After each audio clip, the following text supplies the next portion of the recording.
എൻ്റെ നല്ലയമ്മ.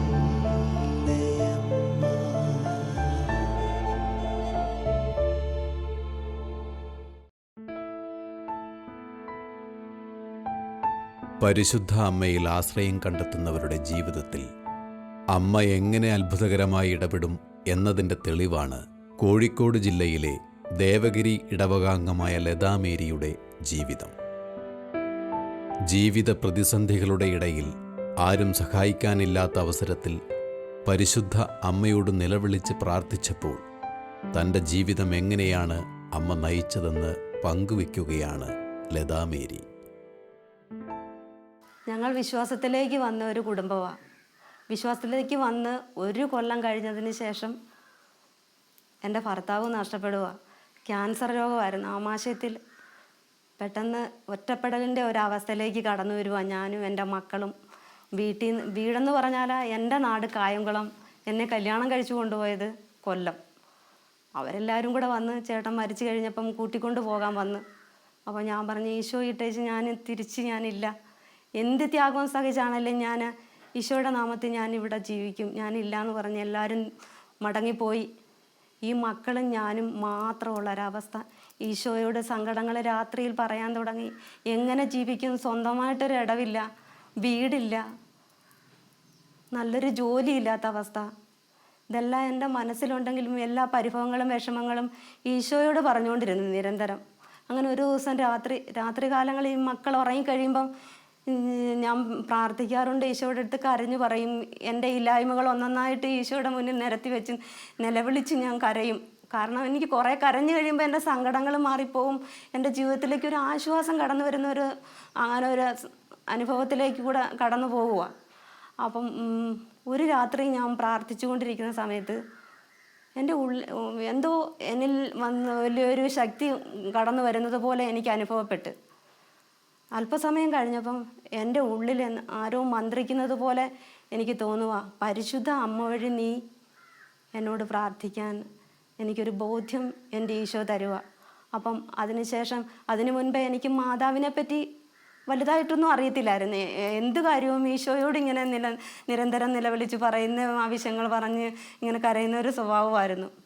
പെട്ടെന്ന് എൻ്റെ മാതാവിനെ ഞാൻ സ്നേഹിക്കാൻ തുടങ്ങി. എൻ്റെ പരിശുദ്ധ അമ്മ എൻ്റെ കൂടെ, എൻ്റെ ഈശോ എനിക്ക് തന്നു കഴിഞ്ഞതിന് ശേഷം എന്നോടൊപ്പം എന്നെ സ്നേഹിക്കാൻ തുടങ്ങിയപ്പം ഞാനും എൻ്റെ മാതാവിനെ സ്നേഹിക്കാൻ തുടങ്ങി. എൻ്റെ ആവശ്യങ്ങളൊക്കെ, കാരണം വസ്ത്രം പോലും ഇല്ലാത്തൊരവസ്ഥയാണ്. നാട്ടിൽ പോയി വസ്ത്രം എടുത്തുകൊണ്ട് വരണമെന്നുണ്ടെങ്കിൽ തന്നെ ഒറ്റയ്ക്ക് പോകാൻ അറിയത്തില്ല. ഇപ്പം അഥവാ അവിടെ ചെന്ന് കഴിഞ്ഞാൽ അവരെന്നെ വിടത്തില്ല. അങ്ങനെയൊക്കെ എനിക്ക് ഭയങ്കര ഒരു വിഷമമുള്ളത് കൊണ്ട് ഒരു സാരി കൊടുത്ത് സത്യം പറഞ്ഞാൽ 3 മാസം ഞാൻ ജോലിക്ക് പോയിട്ടുണ്ട്. ഒരു സാരി ഒരു ബ്ലൗസും മാത്രം. അതിലൊക്കെ ഞാനിന്ന് അഭിമാനിക്കുക. കാരണം ആ ശൂന്യതയിൽ നിന്ന് എൻ്റെ മാതാവിനോട് ചേർന്ന് നിന്ന് എൻ്റെ ആവശ്യങ്ങളെല്ലാം എൻ്റെ മാതാവിനോട് ഒന്നൊന്നായിട്ട് ഞാൻ പറയും. കാരണം ഈ കിട്ടുന്ന തുച്ഛമായ ഒരു ശമ്പളമാണ്. ആ ശമ്പളം കൊണ്ടുവന്ന് മാതാവിൻ്റെ അടുത്ത് ഞാൻ കൊണ്ടുവന്ന് കാണിക്കും. ഇത്രയും ഉള്ളു. ഞാനിത് എങ്ങനെയാണ് ജീവിക്കേണ്ടതെന്ന് എനിക്കറിയത്തില്ല. കാരണം ജീവിത ബുദ്ധിമുട്ടുകളൊന്നും അറിഞ്ഞിട്ടില്ലാത്ത ഒരു സന്തോഷമുള്ളൊരു ജീവിതമായിരുന്നു കഴിഞ്ഞ കാലങ്ങളിലൊക്കെ. അപ്പോൾ ഈ തുച്ഛ വരുമാനം കൊണ്ട് എങ്ങനെ ജീവിക്കണമെന്ന് പോലും അറിഞ്ഞുകൂടാത്ത ഒരു അവസ്ഥയിലൂടെ കടന്നു പോകുമ്പോൾ എൻ്റെ അമ്മ ഒന്നൊന്നായിട്ട് എനിക്ക് പറഞ്ഞു തരും, ജീവിക്കാൻ പഠിപ്പിച്ചു തരും. അതുപോലെ തന്നെ എന്നെ പ്രാർത്ഥിക്കാൻ പഠിപ്പിച്ചു തരുമായിരുന്നു. എങ്ങനെ ഞാൻ പ്രാർത്ഥിക്കണമെന്ന് എനിക്ക് പറഞ്ഞു തരുമായിരുന്നു. അതുപോലെ തന്നെ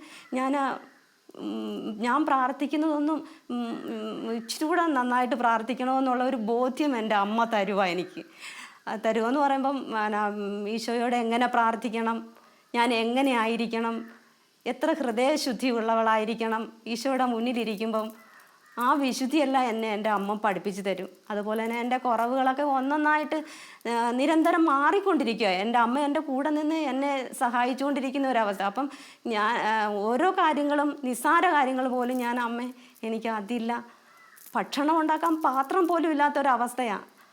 ആ അവസ്ഥയിലൊക്കെ ഇന്ന് ഞാൻ നിൽക്കുന്ന അവസ്ഥ ചില സമയങ്ങളിൽ ഞാൻ ചിന്തിക്കാറുണ്ട്. എനിക്കൊന്നിനും കുറവില്ലാത്തൊരവസ്ഥയിലേക്ക് എൻ്റെ അമ്മ എൻ്റെ കുറവുകളെ നിറവുകളാക്കി തന്നു.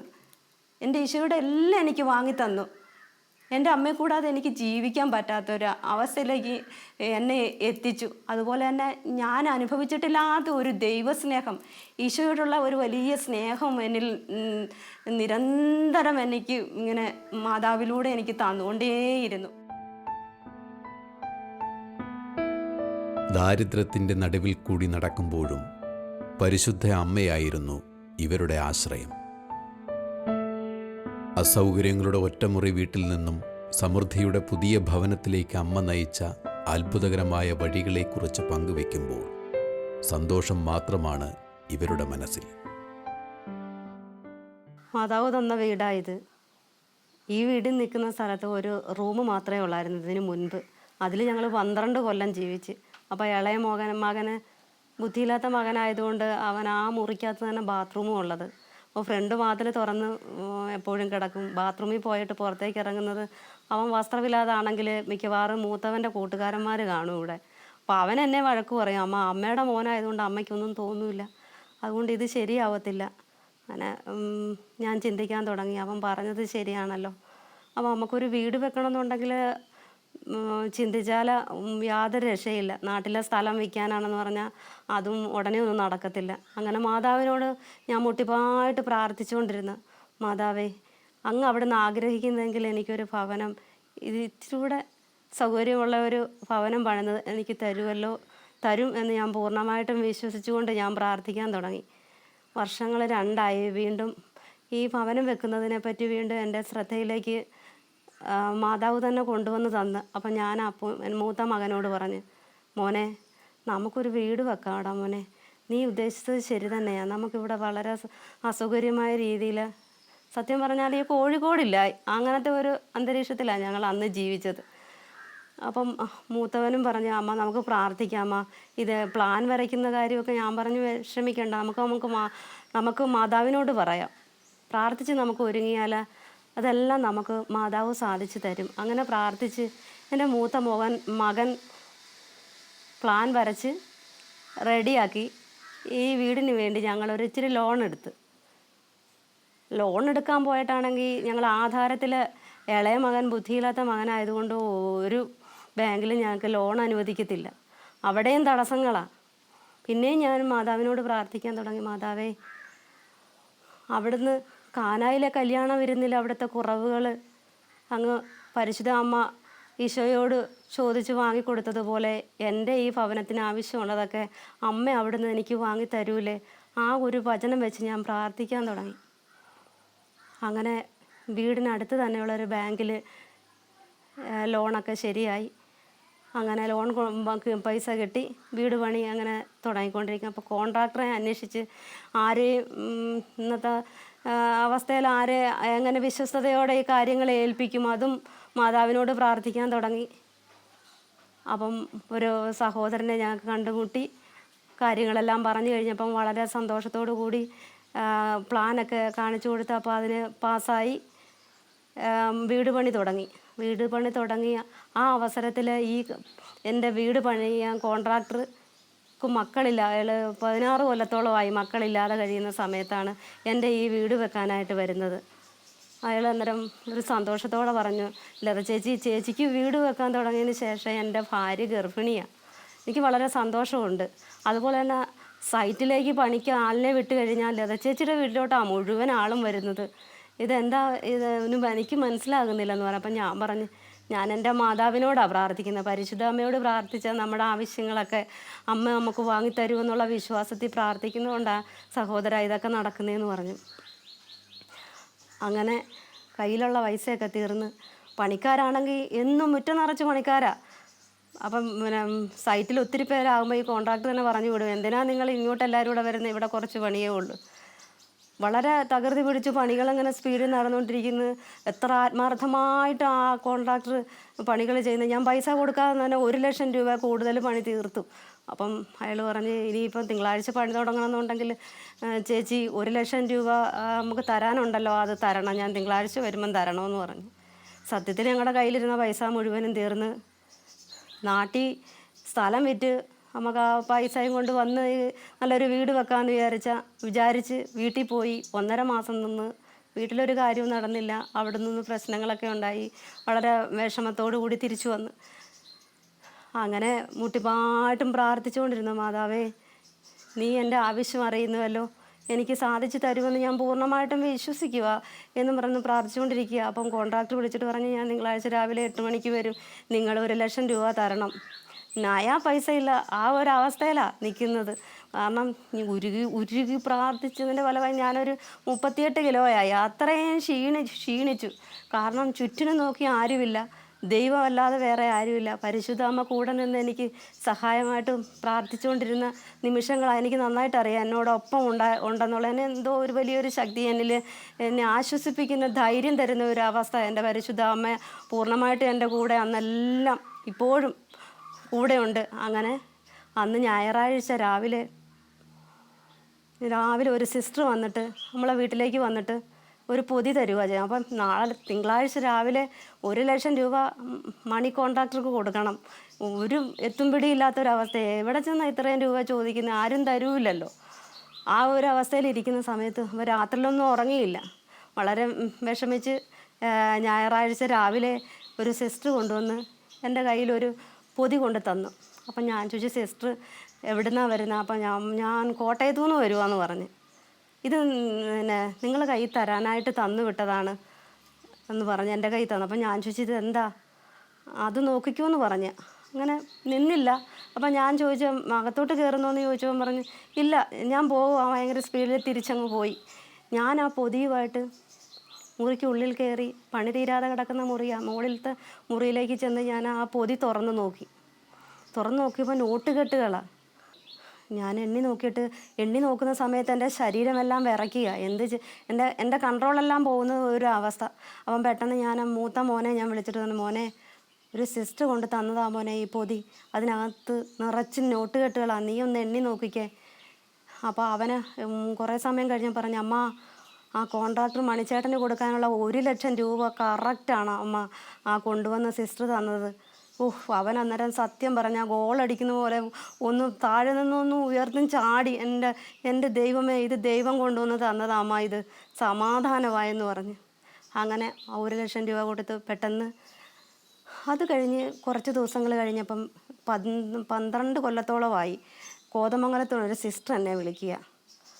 ഞാൻ കണ്ണടച്ച് കൊന്ത ചൊല്ലിക്കൊണ്ടിരിക്കുമ്പോഴെല്ലാം നിന്നീ കരഞ്ഞ് മാതാവിനോട് പ്രാർത്ഥിക്കുന്നത് എനിക്ക് കാണാൻ കഴിയുന്നത്. അതെന്താ മോളെ നീ ഇങ്ങനെ സങ്കടപ്പെടുന്നതെന്ന് ഞാൻ ചോദിച്ചു. സിസ്റ്റർ എങ്ങനെ എൻ്റെ നമ്പരൊക്കെ കണ്ടുപിടിച്ച്? അതിനും പറഞ്ഞ അതൊക്കെ സംഘടിപ്പിച്ചു എന്ന് പറഞ്ഞു. നിനക്ക് എന്താ വിഷമം? ഞാൻ പറഞ്ഞു, വീട് പണി ചെയ്തുകൊണ്ടിരിക്കുക, കയ്യിൽ പൈസകളെല്ലാം തീർന്ന് വിഷമിച്ചിരിക്കും. അപ്പം പറഞ്ഞു, വിഷമിക്കണ്ട മോളെ. അപ്പോൾ എൻ്റെ മാതാവിൻ്റെ പ്രാർത്ഥനയുടെ ശക്തിയാണ് അവിടെ. കാരണം എത്രയോ കാലങ്ങൾക്ക് 12 കൊല്ലത്തിന് മുൻപേ ഞാൻ കണ്ട സിസ്റ്റർ എന്നെ വിളിക്കുക, നിനക്ക് എന്ത് വിഷമം, നീ കരയുന്നത് എന്താണെന്ന് എന്നോട് ചോദിക്കുക. അപ്പം ഞാൻ പറഞ്ഞു, ഇങ്ങനത്തെ സാമ്പത്തിക ബുദ്ധിമുട്ടുകൾ പറഞ്ഞപ്പോൾ എനിക്ക് 75,000 രൂപ എനിക്ക് എൻ്റെ ബാങ്കിലേക്ക് ഇട്ട് തന്നു. 75,000 രൂപ. അത് കഴിഞ്ഞതിന് ശേഷം ഈ 1,00,000 രൂപ മാതാവ് എനിക്ക് കൊണ്ടുവന്ന് തന്നതിന് ശേഷമാണ് പിന്നെ എൻ്റെ ആങ്ങളമാർ വിളിച്ച് ചോദിക്കുക. പെട്ടെന്ന് തന്നെ എൻ്റെ ജീവിതത്തിനൊരു വലിയ വഴിത്തിരിവ് പോലെയാണ്.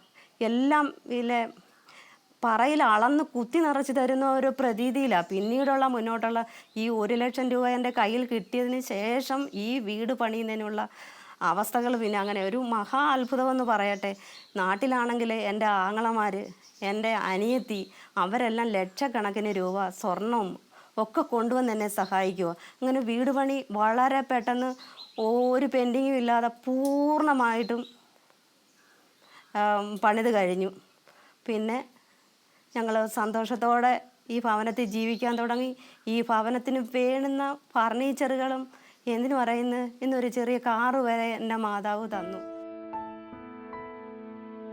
തനിക്കാകെയുള്ള 2 മക്കളെയും മാതാവിന് സമർപ്പിച്ചാണ് ഇവരുടെ ജീവിതം മുന്നോട്ടു പോകുന്നത്.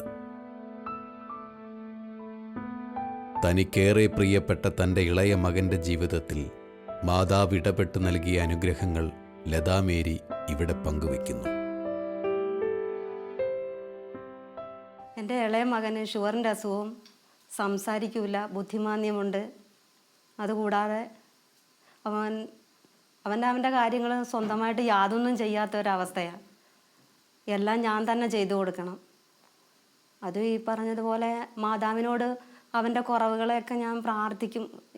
മാതാവേ, അവൻ്റെ പേരെങ്കിലും പറയാൻ അവന് സംസാരിക്കാനുള്ള ഒരു കഴിവ് കൊടുത്തിരുന്നായിരുന്നെങ്കിൽ നീ ആരുടെ മകനാണെന്ന് ചോദിച്ചാൽ സ്വന്തമായിട്ട് അവൻ ലതയുടെ മകനാണെന്ന് പറയാനെങ്കിലും ഉള്ള ഒരു കഴിവുണ്ടാകാൻ വേണ്ടി ഞാൻ മാതാവിനോട് മുട്ടിപ്പായിട്ട് പ്രാർത്ഥിക്കുമായിരുന്നു. ഒപ്പം അവൻ ആദ്യ കുർബാന കൊടുത്തിട്ടില്ല. അവന് ബുദ്ധിയില്ലാത്തത് കൊണ്ട് ബോധപൂർവം വേണമല്ലോ കൊടുക്കാനെന്ന് അച്ഛൻ പറഞ്ഞ്. അങ്ങനെ ഞാൻ കുറേ ആയിട്ട് മാതാവിനോട് ഇങ്ങനെ നിരന്തരം പ്രാർത്ഥിച്ചുകൊണ്ടിരുന്നു. മാതാവേ, ഇതെന്നാ ഈശോയെ അവനൊന്ന് കൊടുക്കാൻ കഴിയുന്നത് എന്നും നിരന്തരം മാതാവിനോട് പ്രാർത്ഥിച്ചിരിക്കുന്ന സമയത്ത് മാതാവ് ഒരുക്കി തന്ന് ഇടവക സന്ദർശനത്തിന് പിതാവ് വരുക. അപ്പം പിതാവ് വന്ന സമയത്ത് ഞങ്ങൾ വാർഡിൻ ഒരു വീട് കേന്ദ്രീകരിച്ച് പിതാവ് ഇടവക വികാരി അച്ഛനും എല്ലാവരും കൂടി ഇരിക്കുന്ന സമയത്ത് ഞാൻ ഞങ്ങളുടെ വാർഡിൻ്റെ ചേട്ടനോട് ചോദിച്ചു, ചേട്ടാ, എനിക്കൊരു വലിയൊരു ആഗ്രഹമുണ്ട്, ഞാൻ പിതാവിനോടൊന്ന് ചോദിച്ചോട്ടെ. അപ്പോൾ അതൊക്കെ എൻ്റെ മാതാവ് വഴി എനിക്ക് കിട്ടിയതാണ്. എനിക്കത് ചിന്തിക്കാൻ കഴിയില്ല. അതിൻ്റെ വഴികൾ എൻ്റെ മാതാവ് എത്ര മനോഹരമായിട്ട് അത് തുറന്ന് തന്നു എന്നുള്ളതാണ്. അങ്ങനെ ഞാൻ പിതാവിനെ, ഞങ്ങൾ ഫാമിലിയായിട്ട് ഫോട്ടോ എടുക്കാൻ പിതാവിനെ അടുത്തേക്ക് വിളിച്ചു. ഞങ്ങൾ ചെന്ന് നിന്നപ്പം, പിതാവേ, എനിക്കൊരു കാര്യം പിതാവിനോട് പറയാനുണ്ടെന്ന് ഞാൻ പറഞ്ഞു. എൻ്റെ മകളെ മോള് പറയാമെന്ന് പറഞ്ഞു. അപ്പം ഞാൻ പറഞ്ഞു, എൻ്റെ മോന് ബുദ്ധിയില്ലാത്ത മകനാ, എനിക്കവന് വിശുദ്ധ കുർബാന കൊടുക്കാൻ വലിയൊരു ആഗ്രഹമാണ് പിതാവേന്ന് ഞാൻ പറഞ്ഞു. അതിനെന്താ, നിങ്ങൾ വിഷമിക്കൊന്നും വേണ്ട. അപ്പം ഉടനെ തന്നെ വികാരിച്ചനോട് വിളിച്ചിട്ട് പെട്ടെന്ന് പറഞ്ഞു, ഈ മകന് എത്രയും പെട്ടെന്ന് വിശുദ്ധ കുർബാന കൊടുത്തേക്കണേന്ന്. എൻ്റെ അമ്മ, എൻ്റെ ജീവിതത്തിൽ എനിക്ക് എനിക്ക് പറയാനറിയത്തില്ല ആ ഒരു സന്ദർഭം എന്ന് പറഞ്ഞാൽ. അടുത്ത ആഴ്ച തന്നെ എൻ്റെ മോന് വിശുദ്ധ കുർബാന കൊടുത്ത് അവൻ ഇന്നും വിശുദ്ധ കുർബാന സ്വീകരിച്ചുകൊണ്ടിരിക്കുന്നു. അതിനുശേഷം ഉണ്ടായ ഒരു മാറ്റം എന്ന് പറഞ്ഞാൽ അവനെന്തോ ഒരു അറിവ്. കാരണം എന്തെങ്കിലും കാര്യങ്ങളൊക്കെ നമ്മൾ സംസാരിക്കുമ്പം മറ്റേതങ്ങനെയല്ല, അവൻ മൈൻഡേ ചെയ്യാറില്ല.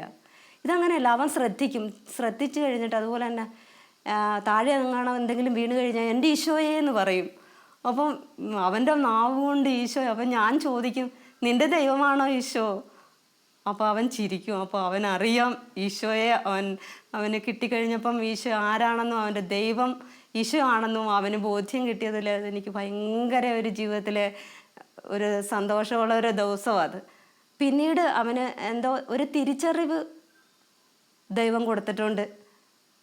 അതിനും എൻ്റെ മാതാവാണ് എനിക്ക് സഹായകമായിട്ട് എന്നോടൊപ്പം കൂടെ ആയിരുന്നത്. പിന്നെ ചെറുപ്പം മുതലേ 12 വയസ്സ് വരെ അവൻ അപസ്മാര രോഗം വരുമായിരുന്നു. അതിൻ്റെ കൂടെ ഷുഗറിൻ്റെ അസുഖമുണ്ട്. അപ്പം ഞാനിങ്ങനെ മാതാവിനോട് പ്രാർത്ഥിക്കും, മാതാവേ, ഇതെല്ലാം കൂടെ സഹിക്കുമ്പം എന്തെങ്കിലും എൻ്റെ ഒരു വലിയൊരു ആഗ്രഹമാണ് ഇവൻ്റെ ഈ അപസ്മാര രോഗം ഒന്ന് മാറ്റി കിട്ടിയില്ല. ഇവൻ ഒറ്റയ്ക്കായിരിക്കുമ്പം എവിടെങ്കിലും വീണ് വെള്ളത്തിലൊക്കെ ആണെങ്കിൽ തീർന്നു പോകില്ലേ എന്ന് ഞാനിങ്ങനെ ഓരോന്ന് സങ്കടങ്ങൾ ഇങ്ങനെ മാതാവിനോട് പറഞ്ഞുകൊണ്ടിരിക്കുമായിരുന്നു. അപ്പം ഇവന് അങ്ങ് കാലങ്ങൾ കഴിഞ്ഞ് 12 വയസ്സായി. ഞാൻ പോലും അറിഞ്ഞില്ല. അവന് പിന്നെ അപസ്മാരം വന്നിട്ടില്ല. ഞാൻ പിന്നീടാണ് ചിന്തിക്കുന്നത്, ഇവന് നേരത്തെ അപസ്മാരം വരില്ലായിരുന്നോ?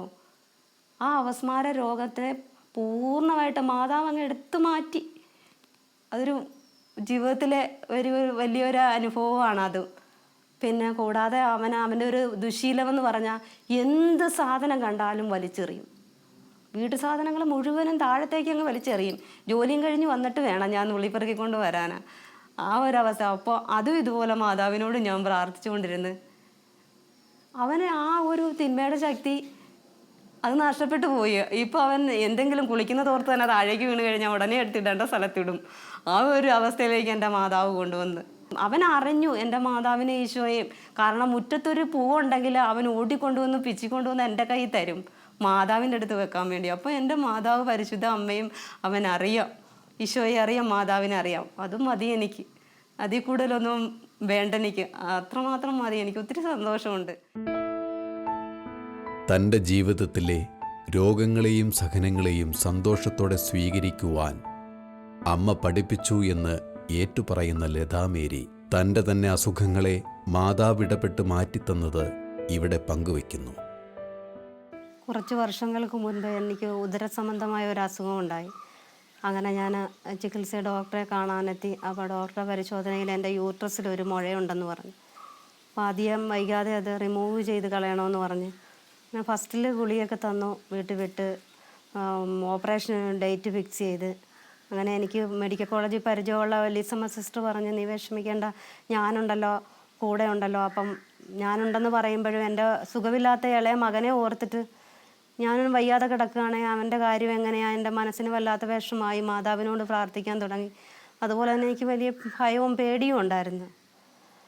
അങ്ങനെ ഡോക്ടറെ അടുത്ത് ചെന്ന് ഡോക്ടർ സർജറിയുടെ ഡേറ്റ് ഫിക്സ് ചെയ്ത് ഡോക്ടറെ അടുത്ത് ചെന്ന് എന്നെ മേശയിൽ കയറ്റി കിടത്തി കഴിഞ്ഞപ്പോൾ ഞാൻ പറഞ്ഞ്, ഓപ്പറേഷനുള്ള എല്ലാ ഒരുക്കങ്ങളും ആയപ്പോൾ ഞാൻ പറഞ്ഞ്, അയ്യോ ഇപ്പം ഇനി ഓപ്പറേഷൻ എനിക്കിപ്പം വേണ്ട കേട്ടോ എന്ന് പറഞ്ഞ് ഞാൻ പെട്ടെന്ന് മേശയിൽ നിന്നും ചാടി ഇറങ്ങി കഴിഞ്ഞിട്ട് ഞാൻ പോവാം, ഞാൻ വേറൊരു ദിവസം വരാമെന്ന് പറഞ്ഞ് തിരിച്ചു പോന്നു. അപ്പോൾ ഡോക്ടർ ഒത്തിരിയും വഴക്കും പറഞ്ഞ് വീട്ടിലെത്തി കഴിഞ്ഞതിന് ശേഷം ഈ അവസ്ഥയെല്ലാം മനസ്സിൽ കൊണ്ടുവന്നിട്ട് മാതാവിനോട് പ്രാർത്ഥിക്കാൻ തുടങ്ങി. മാതാവേ, എൻ്റെ ഈ അവസ്ഥയെ അങ്ങേക്ക് സമർപ്പിക്കുന്നു പറഞ്ഞ് ഞാൻ പ്രാർത്ഥിച്ചുകൊണ്ടേയിരുന്നു. അങ്ങനെ ദേവഗിരി പ്രയർ ഗ്രൂപ്പിൽ ഞാൻ പോകുന്നുണ്ട്.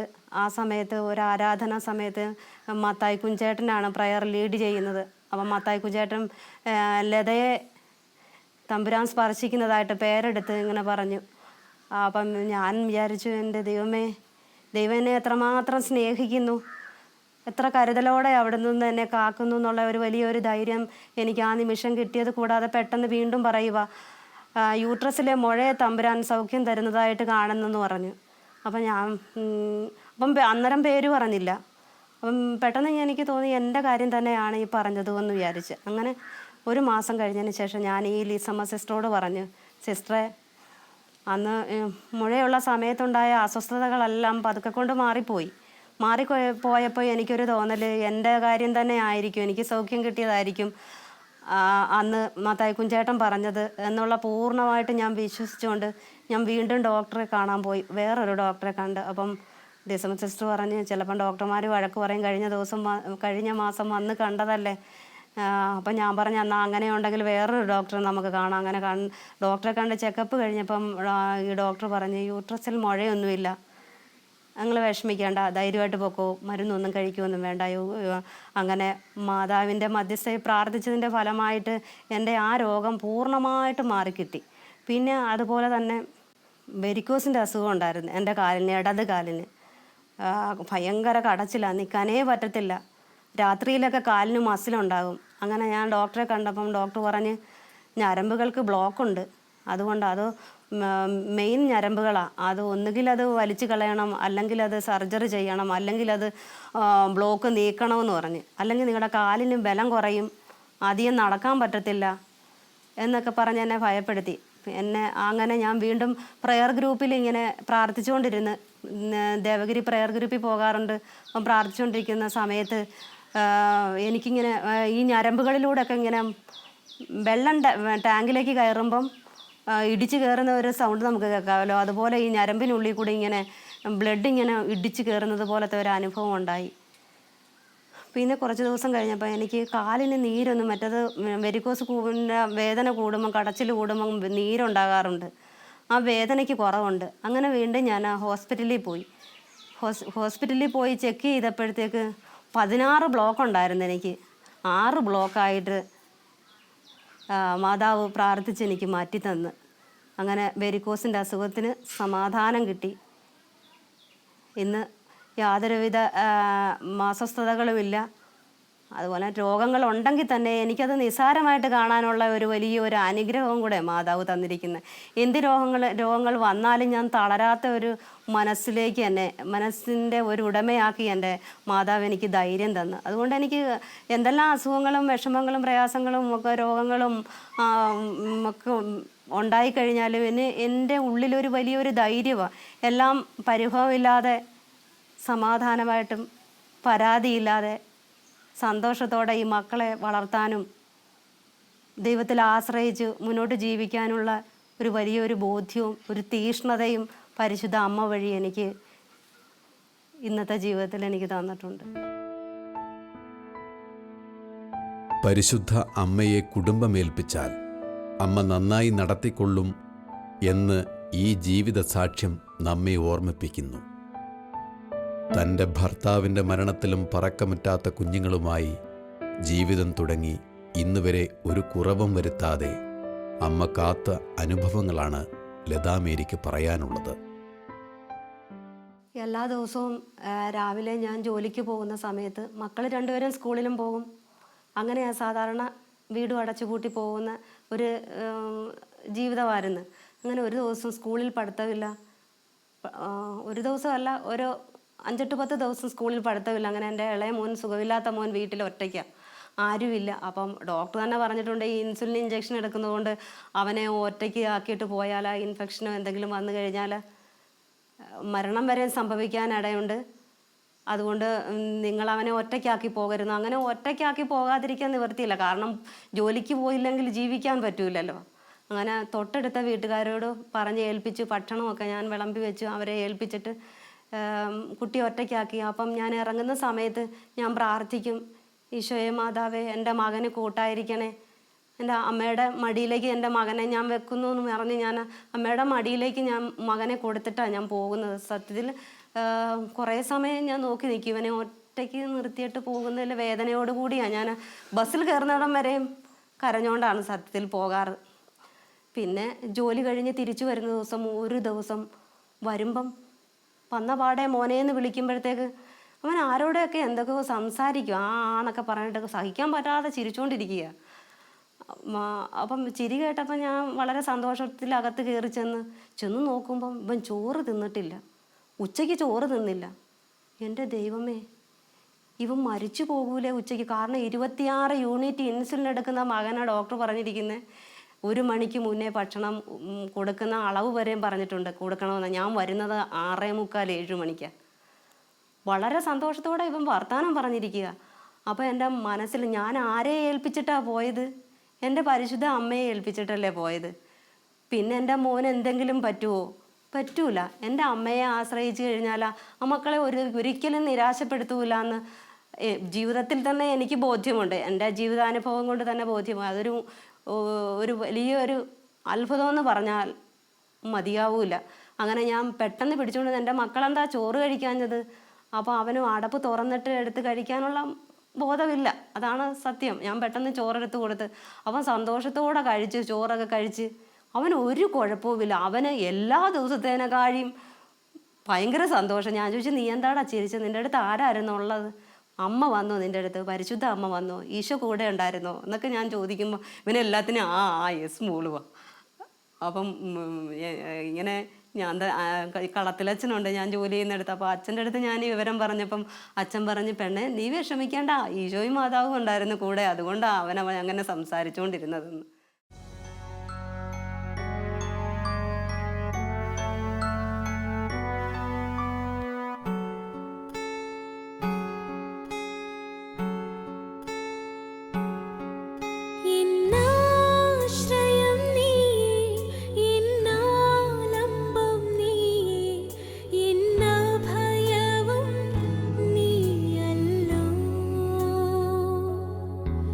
in